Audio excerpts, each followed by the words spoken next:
What's going on, guys? One, love out to everybody. We got UFC 295, Procha versus Pereira. Predictions breakdown here, guys. I'm gonna fly through this real quick though. Before I get started, hit that thumbs up button, subscribe to this channel. Also check out my Patreon account for all my prop plays and face-off predictions. Also, you can donate to this channel to my PayPal account. Okay, I'm gonna try my best to pronounce these names correctly.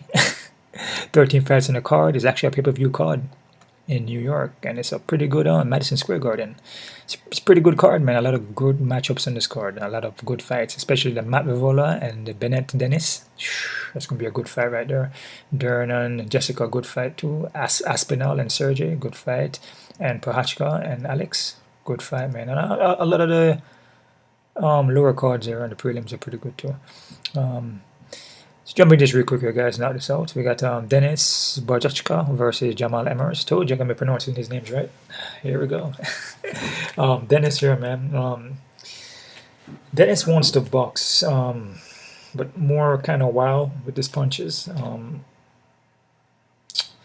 He will, he will look to come straight forward, let a forward pressure, and put those hands on you. Coming out of Ray Longo gym there, with Dazovili and what's his partner name? Dazovili and what's the other dude name? Slipped my mind there. Oh man, I can't remember that other dude's name. He just lost recently. He was champion. Come on, oh, just click on it and find out. There you go. Just gotta click in his name and find out. Ray Longo gym. There we go. Aljamain Sterling. That's who he is. Aljamain Sterling. That's who he is. Yeah, Aljamain Sterling. So all those guys are teammates there. So yeah. Opponent here is Jamall Emmers. I feel like they rob Jamall Emmers a lot, man. They rob him in nearly every single one of his fights. So this guy could have been in a 4-winning streak. They robbed him. They robbed him in Jack Jenkins. Robbed him bad in that fight. And Jack Jenkins' last fight, he broke his arm. The Pat Sabatini was that's a legitimate loss. He got a heel hook there. And Jakarta robbed them in that one too. So they robbed them in Jakarta and Jack Jalen's fight. I feel like Jamall's experience and skill guy, man, got a 4-inch of reach. What I see from Dennis, I mean, he could win this fight from the aggression and trying to land those heavy shots, try to look for that knockout punch. But I feel Jamall Emmers is a little more experienced here, but they rob him so much, man, that this fight could go to a split and Dennis wins it, man. And it's in New York, and Dennis is, like I said, his hometown favorite here. So yeah, I'm gonna go with Jamall. I feel Jamall is a better fighter, man, and they robbed him a lot. Jamall is a good fighter, man. I feel Jamall is more of the skill fighter. Is more experienced and skilled. Very. You can say the guy's a veteran, kind of in a way. Yes, I'm gonna go with Emmers. I'm gonna say Emmers by decision, but it's a 50-50 because they could rob him, man. And they see Dennis get a split because he's just more aggressive and just throwing heavy shots. And Jamall is more on movement and touching him up, probably take him down. Avoid the heavy shots, but judges see aggressive guy coming forward and just swinging, and look at they don't like Emmers much, so end up losing. So, but give me Jamall by decision though. But like I said, 50-50. I'm not confident in that one, and be careful with it, man. Yep. Question mark, to be honest. Yeah. Next fight we got Joshua Van versus Kevin Burgess. Van doesn't look bad, man. Takedown defense impressed me a lot. Thought he would have an issue with his takedown, getting taken down when he fought Zagas. But he did pretty good in that fight, man. I believe he took Zagas down, actually. And his defense, not bad. He has improved from his other fights. So he hasn't fought in a year, though, since his 2022. He got the Zagas fight 2023. And he looks like a total different guy from his other organizations, even though he won the fights. His hands are pretty good. His boxing is pretty nice. A lot of forward pressure. This Van guy here, he can fight, man. This kid can scrap. His opponent here, is it Kevin? Kevin coming off the Contender Series, I believe. Yep. What I see from Kevin, 3-inch of reach, technical striking, but he can get taken down though. And what I see from Van is just keep improving. But Kevin looks pretty decent though, man. His technique, his movement looks pretty good, but he can get taken down. This one's a tough one here, guys. This one's a kind of a question mark too, because I do believe that Kevin could get a win here. He's very, very smooth on the foot, man, and got a 3-inch of reach. But Van is very dominant too. Van is just, boxing is pretty good. He look like he would push takedowns, like I saw. He would mixed up with submissions. Kevin doesn't really go for submissions. He just one more stand up. You know, he pack power. But Van looks good. But I'm gonna go with Van. I'm gonna say Van by decision, but not confident, guys. 50-50 here too, man. So be careful with this one. Next fighter, we got Kong Ho Kong. See, man, I'm getting better at this. Versus John Castañeda. Yeah, man. This is also a tough one here. A lot of fights in this card, especially the prelims, is kind of trickier, guys. Can go either way, man. To be honest, Kang here, well-rounded. Now I say more veteran guy here. Can get taken down though, but his hands, his boxing techniques, stand-up doesn't look bad, but he's more for submission though. I believe he has like 12 by submission, man. This guy will get you, get you in a submission like a Venus flytrap, man.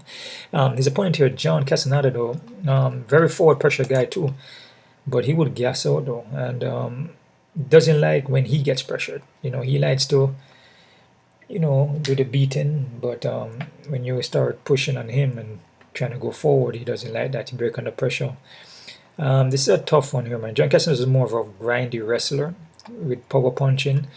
Kang is more kind of like a technician dude, but he will look for submissions on you. And the striking doesn't look bad, but if I had to choose here, man, it's a tough one. I'm gonna go with John here. I see John can get takedowns here. This heavy top position, kind of similar to what happened to Kang when he fought Rani Yahya. You know, Rani Yahya was just taking him down and just a lot of top pressure and just controlling him in that entire fight with takedowns. Because Rani Yahya striking is not good at all, man.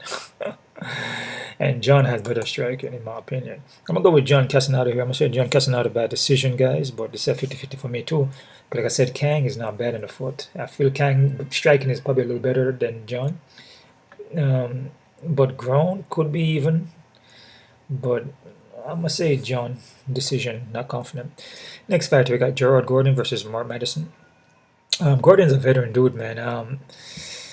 Got headbutt in his last fight. Kind of got knocked out there. It looked like he got hit with a punch, but it was a headbutt when he fought Green, Bobby Green.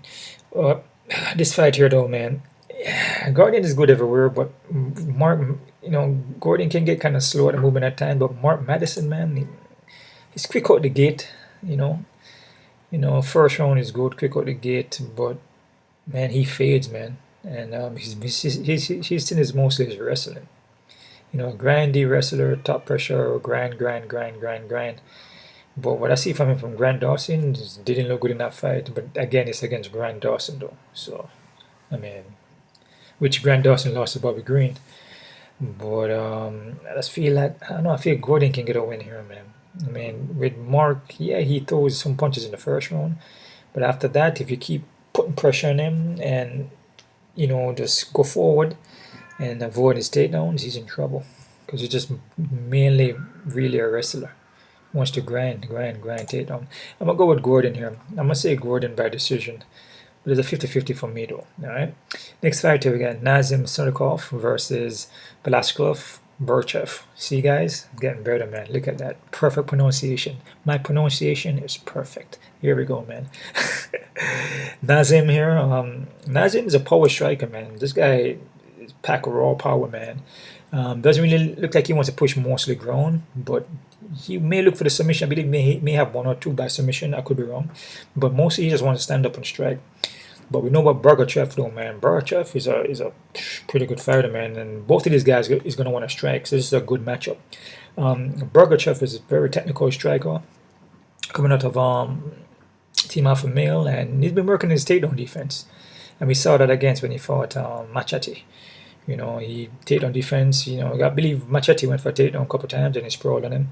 But Makhachev is like, striking is pretty sound, man. Works the body, works the head. He breaks the body down and that's it. Once you break the body down, then the body gonna fall. That's where all the organs at.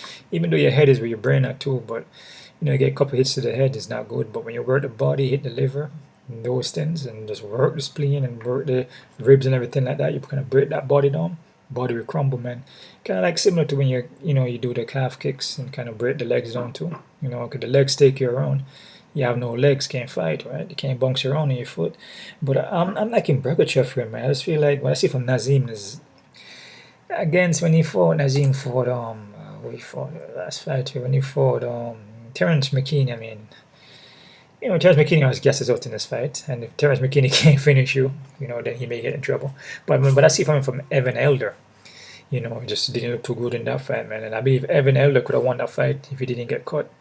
You know, but I like him. Makhachev the more technical striker here, and this fight is going to be a stand-up fight. Nazim may go for takedowns and possibly can get it, and we see Makhachev get taken down in the past, but he's been working in the takedown defense. I'm going to go with Makhachev here. I'm going to say Makhachev by KO TKO, guys, in the second round. 50-55 for me though. Alright, so both guys are pretty powerful strikers, but I feel Makhachev is a little bit more technical. You know, he mixes up a little better. Next fighter, we got Natsu Rebecki versus Roosevelt Roberts. Roberts is short notice here. Remember Roberts from back in the days. Taking a short notice was on the Ultimate Fighter, and yeah, so he's just getting a little shot here. Rebecki here is he's well-rounded guy, man. Raw, powerful guy, man. He will gas out, but I think he gassed out in a fight here. Maybe he wasn't prepared when he fought. I think it was Nick. Didn't look too good in that fight, but against Luque, ran him off. He looked pretty good in that fight. You know, carried his cardio well, heavy leg kicks, powerful hitter, man. Roberts, on the other hand, is going to have a 7-inch of reach and a 6-inch of height, which is massive, man. But, man, Rebecki is good all around, man. Ground and striking. I don't know how Roberts is going to hold up here. But, you know, anything is possible. And, you know, both guys is trained, you know, and they've come prepared. Short notice for Roberts, though, but I'm pretty sure he's training. You know, you come in there and practice and get your, you know, a game plan going. You know, you could win, even though it's a short notice. But I'm going to go with Mateusz Rebecki here. I'm going to say Mateusz Rebecki by submission in the first round, guys. All right. 60% Rebecki, 40 Roberts. Next fight, we got Tabata Ricci versus Loopy Godinez. Here we go. It's just short and sweet here. Ricci, BJJ black belt, but striking still need work, man. Punches them don't really pack no power, not too accurate, and kind of pulling back on the shots, kind of like when she's punching, she kind of fading away, so it just doesn't look that great. But you know, over time, keep practicing, you get better, right? I'm here to motivate, inspire, not to break down nobody. I'm just, you know, breaking it down how I see it, and then, but I'm pretty sure she will get better over time, right? Loopy here, Godinez, a little more, you know, well-rounded here. Boxing is a little more sharper, you know, more accurate, pack power on her punches. She have more of a boxing kind of vibe. You know, can throw the hands a little better here, wrestling base. So I'm liking Loopy here because it's just stand up. You know, she has a stand up, she can box, and she can sprawl in the takedowns. And Richie decided to go for takedowns. So I'm going to go with Loopy here. I'm going to say Loopy by decision, and Loopy I give 60%. And Richie I give 40. Next fight here, guys, we got Steve Erceg versus Alexandro Costa. Remember Steve Erceg here, man.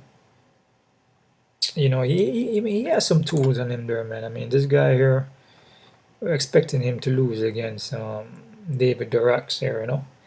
And he was a big underdog, and he come in and win the fight. You know, it seemed like in that fight he wasn't checking kicks too well, but eventually after a while he made adjustments in that fight. This guy, he has potential, man. He seems like a very IQ guy, you know, smart fight IQ. You know, guys that have smart IQ like that, fat IQ, you know, can go a long way. You know, obviously he has the skills, but the mental, you know, whatever you put in the mind, whatever the mind does, the body will follow. So, has a smart IQ. His opponent here, Costa. Costa doesn't look bad either. Well-rounded, very technical guy, heavy leg kicks. So, you know, Steve better be checking those kicks, man. He beat Jimmy Flick, but Jimmy Flick been out for a while. Jimmy Flick been out for a minute, and then decided to come back. Actually, he lost to Charles Jordan, right? Yeah, been on since 2020. Yeah, Costa here. I mean, he could win this fight. He has the tools. BJJ Blab, I believe it's a BJJ Blab, but he does has a ground game though. It's with like submission, striking not bad. But I see Steve did to Dorax though. I mean, and David Dorax is not a bad fighter, man. This guy was a good prospect. He's still a good prospect. You know, I mean, this guy was, you know, in a 3-fight losing streak, but I mean, this guy he's kind of up there, you know. He has a couple three fights winning streak, you know, and was going good, you know. Nikolai Manel Cape, and for Steve to come in there on short notice and do that to him, you know. So I'm gonna go with Steve here. I'm gonna say Steve by decision, but it's 50-50. I won't sleep on Costa though. Costa have some heavy leg kicks, and if Steve not, you know, moving the leg out the way or checking them could be problems. But Steve should be more prepared for this fight, so should do better, right? Let's see.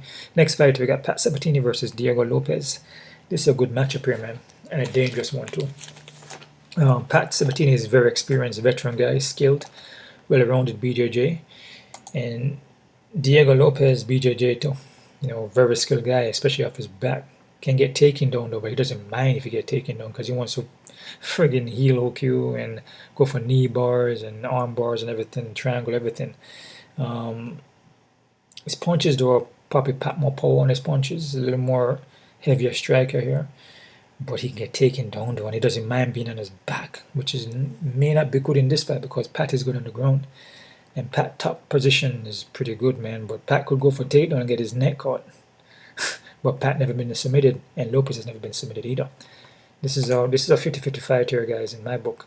Dangerous fight for both guys. I'm gonna go Pat Sabatini though, more experience, and the fact that Diego welcomes the takedown, which could be dangerous for Pat, but both guys never been submitted. But I'm gonna go Pat by decision.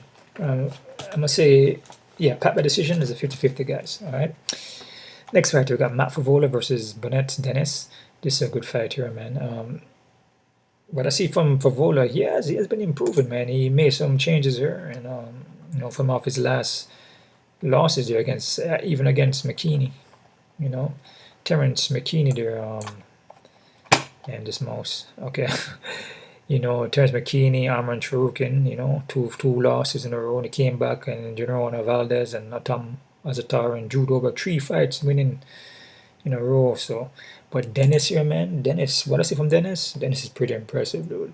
This guy is a good veteran, dude, man. I mean, well-rounded, heavy hitter, decent ground, durable. Call this guy the Terminator.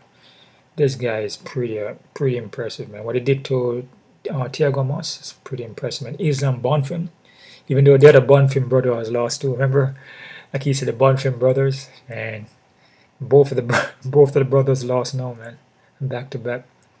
Yeah, man, it happens, right? Yeah, man. So I'm gonna go with Dennis here, man. I just feel Dennis is prime, man. That dude is fresh. He's ready to go. He's durable, pack power, everything. He has everything. What Matt Favola can do, Dennis, I feel can do it better, man. So I'm gonna go with Dennis here. I'm gonna say Dennis by KOTK in the first round, guys. I'm gonna give Favola 40 and give Dennis 60. All right. Next fight we got Jessica Andrade versus Mackenzie Dern. Interesting fight, and we see from Jessica that hasn't been looking good in her fights lately. I believe she's on a 3-fight losing streak. Doesn't look like she's into it as much. You know, just I don't know. Doesn't look like she's into it. But I don't mean she can't beat Dern though. You know, Erin Blanchfield, Yan, and Tatiana Shiraz. You know, those are pretty top competition right there. These are not easy women that she fought, but she all submissions, man. No, well, one is a counter right knockout, and there's a rear naked choke in the second round. Yeah, man, Dern has improved though. What I see from Dern when she fought Angela Hill, massive improvement, man. She looks really, from what she did from the Yan fight to the Hill is like totally different, man. Like great, even her striking and everything, and she composing herself. She's not just going in there and, you know, trying to finish a fight real quick. She paced herself. I must say, I'm gonna go for Dern for this one. I'm gonna say Dern by Dern by submission, guys, in the first round. Alright. Not taking anything away from Jessica, but I feel Dern should be able to get this. Next fighter we see co-main event, Sergey Pavlovich versus Tam Aspinall. Sergey, man, freaking raw power, man. This guy has raw power. Raw power. Horsepower. 6-inch reach. Massive, like, was it like 84 inches of reach? But the only thing about this guy, though, his raw power, he does move in and out, but he can get flat-footed. But if he connects, if he ever connects on Tom, just touches Tom's chin, Tom is going out. It's guaranteed. He does move in and out, like I say, and he does have a ground game. You know, he will look for submission, but most of his finishes is mostly all knockouts, man. So this guy's raw friggin' power, man. If he connects to Tom is gonna go out. Remember, I told you that. So if he connects to anything, he doesn't have no submission. Take that back. But what he would do, he will control you on the ground. Good sambo wrestling. My bad. Greco-Roman wrestling. My bad. It's kind of similar. So he will control you on the ground and pound you up, and he has like 15 by knockout. So the thing about this fight that Tom is light on his foot. You know, Tom moves like a lightweight. Pack power too. 13 by finishes by knockout. The only thing about this fight is Tom's footwork. That's the only thing. It's his foot gonna get him in and get him out of danger. So no matter how much, you know, Sergey is swinging, you know, if just as long as Tom's chin is not there and he's moving in and out and laterally, circling around away from the power, not into it, he should be okay. So yeah, so his footwork is gonna help him here. But if he plants down and then go toe to toe, see Sergey possibly could finish him by knockout. So gotta be careful with this one. He has to move in, bam bam, and jump back out. And Tom also has BJJ black belt, so his ground is pretty good. So and he has submissions too, I believe. I believe he has submissions. Yeah, like 3 or so. I believe 13 by knockout, maybe 3 by submission, I believe. Could be wrong. Yeah, 3 by submission. 10 by knockout. So I'm gonna go with Tom here. And the only reason why I go with Tom because he's just his finesse, light and feet, in and out. He's very versatile. Sergey doesn't really bounce much, but he does move in and out though. But then when he swings, man, it's like when he connects with his punches, when he moves forward, he has speed on him, but Tom is a quicker fighter, but he does have speed. But when he connects, even to the gloves, if you put your guard up, he just kind of penetrates it. So this guy is raw freaking power. So if Tom Chin is there and he connects, lights out, man. Yeah, and I'm not saying Tom can't do the same because I have Tom by KOTK in the first round. And the difference with this one though is that Tom is the quicker fighter and unorthodox techniques. You know, the move you don't see is a move that does damage. So like say example, you're throwing a spinning heel kick. If somebody is not looking for that spinning heel kick and doesn't know it's coming, it's unexpected. And unexpected moves are hard to counter. Tom is quick like that, with that 1-2 down the pocket. Sergey may not see that 1-2 down the pocket. And the fact that he don't see it is unexpected and knocks him out. The difference between Sergey though, you probably see it coming. But then you think that, oh, I can just brace and just knocks you out because this is raw power. So kind of different kind of power here. But I'm going to go with Tom Aspinall. I'm going to say Tom Aspinall by KOTK, guys, in the first round. This is definitely a 50-50. Two big friggin' heavyweight dudes that pack power and pretty much similar. And it's for the interim heavyweight championship. Main fight in the card here, guys. We got Jiří Procházka versus Alex Pereira. This one is an interesting one too, man. Yeah, man, short and sweet here, man. Jiří all the way here. Jiří well-rounded, very versatile, unorthodox striking, unpredictable. Similar to what I say, unpredicted moves are hard to counter. You know, unexpected moves, unpredicted technique, hard to counter. This guy switches stance, touches you up with left foot, switch next stance, touch you with the hand, throw your knees in, coming in, flying knee, hit you with an elbow. He doesn't know, you just hard to predict him. Alex is kind of like Can't get stationary, kind of flat. Is there to get hit, kind of like a robot, you know. Not to disrespect, just breaking him down, you know. He's predictable, you know. Can get taken down too, you know. With Prochazka, you know, Prochazka will look for takedowns and also will look for submission here. So, in, you know, short and sweet, Prochazka is a more experienced guy here and a more well-rounded guy in my opinion. So, you know, and if you can see by the how much wins, you know, but still can't really judge him because he you know, he did finish Alex did beat Strickland, you know. But what did Strickland do though? Strickland shell defense in front of him and then just ate a shot. So he wasn't moving. Prochazka's gonna be switching stands in and out, picking shots laterally. He just don't know what he's gonna do. It's just unpredictable. Alex gonna be walking him down, try to cut him off the best way as he can, and that's when he's gonna run into shots. Count and Prochazka counter strike.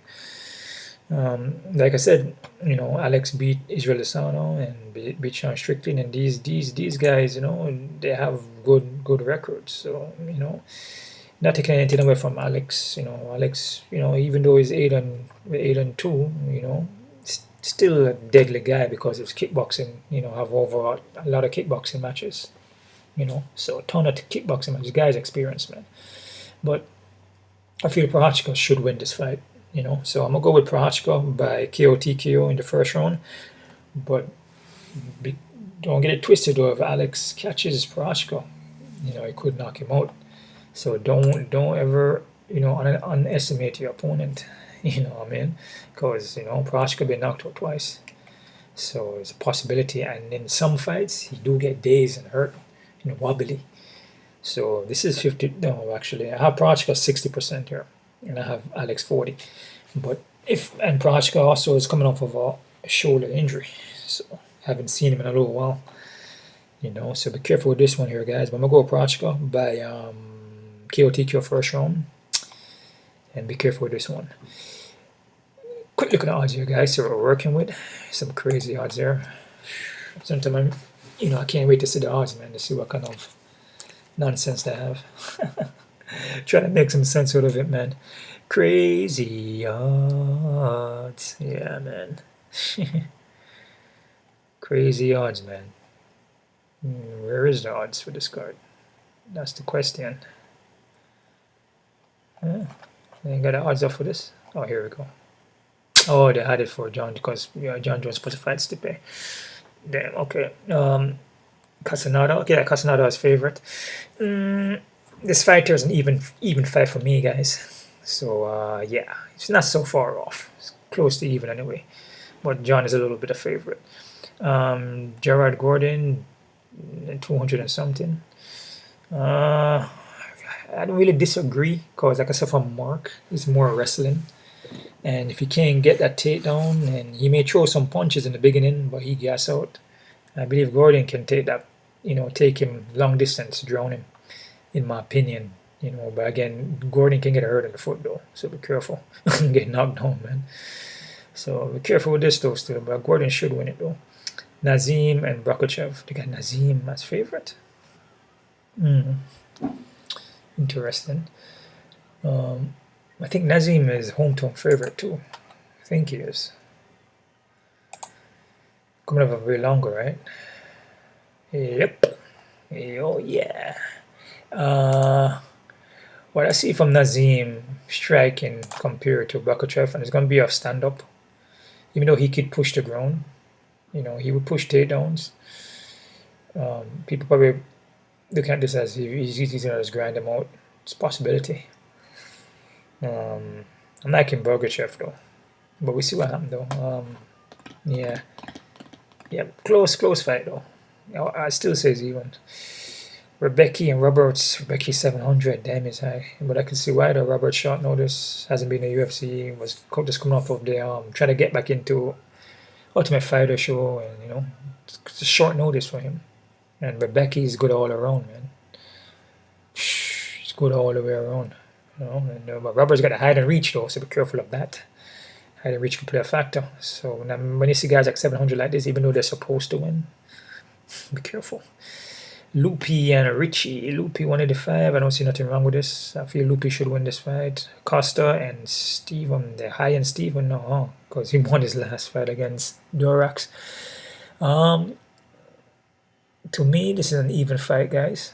So, you know, be careful. This could be one of them fights where Steven looked good, short notice, coming here and Costa kick out his legs, and you see Steven dropping on the ground, and he can't get back up because his calves are destroyed. It's possible, man. So when you see it like this, I'm going for Steven, though. When you see it like this, though, the odds, be very careful. Costa could pull off a win. Yep. Diego Lopez and Pat Sabatini, perfect. Even fight, no problem with that. Excellent. These both guys are pretty similar, so it can go either way. Dennis and Ravola. Dennis 230. I mean, like I said, Terminator. This guy is looking pretty good, man, all around. So you know, I won't say. I mean, I really don't think it's too high because he's supposed to can beat Matt from what I see. So yeah, that guy is a pretty durable guy, man, and come forward and pack mad power and ground and everything is good. Yep. And his that fight IQ is good. This guy's a Terminator, man, durable. Yeah, so yeah, I think he should win that fight.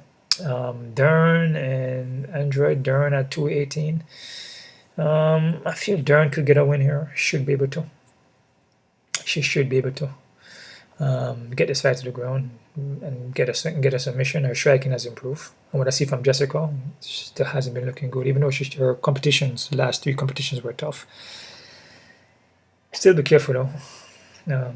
Aspinall and Sergey, perfect. Like what I said, the even fight. I like Tom here, but if Sergey ever touches him on the chin, it's lights out, man.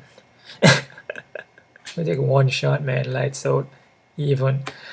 Jerry and Alex. Wow, they got Alex's favorite? Really? Interesting. I like Prochazka, but like I said, you know, Pereira pack power. So if you connect to Prochazka does get hurt in his foot, get dazed and dizzy and wobbly, but he recovers though. But Pereira hits pretty hard though. So be careful with this one though, but I like Prochazka.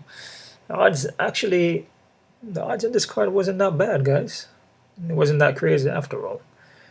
Yeah, the odds are not too bad. The only one I see that's maybe a little bit over the top here.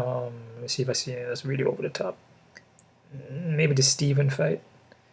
You know, because he just, yeah, he beat Dorax, but you know, I mean, short notice. You don't really, you know, coming from a different organization. You know, yeah, but shouldn't be so high. That's probably the only one there. You know, yeah, the odds ain't too bad on this, guys. It's pretty much kind of accurate. Could this be the first time? Maybe. But that's about it right there, guys. One love up to everybody. I appreciate the donations to that PayPal. Also, the subscribers that subscribe to my Patreon, I appreciate that too. You know, just keep coming over there. Last week I hit 9 and 0. Like I said, guys, sign up to that Patreon account. You know, on the face-offs, I make changes. The last card I made some face-off change. I believe it was who did I make the face-off change on? Let me see. I made a face-off change on it was instead of Gabriel Bonfim, the Gabriel brother, I went for Dalby. Just from off the face-offs. I like how Dalby look on the face-offs and the weigh-ins. So that's the only change I make. And that's the only person that I actually missed. But the card was kind of upside down kind of in a way because you know, we had like a draw. And then I believe who fell off? I think Armin fell off the card. It was to be Armin and somebody else, and they fell off the card. And yeah, so it went to 9-0-1. But I cleared the card though. You know what I mean? So yeah, because Dalby won by I believe it was finish him in the second round. He actually, like what I said in the prediction, Dalby could drown him, which he did. So I saw that in the face-off, so I made a switch. So get over to that Patreon and sign up, man. I made changes. Sometimes it could be one change, it could be 2, sometimes it could be more. I don't know until I see the face-offs. Watch the face-offs right now though, and then I'm gonna put those up. So that's about it right there, guys. You guys keep on kicking. One love out to everybody, and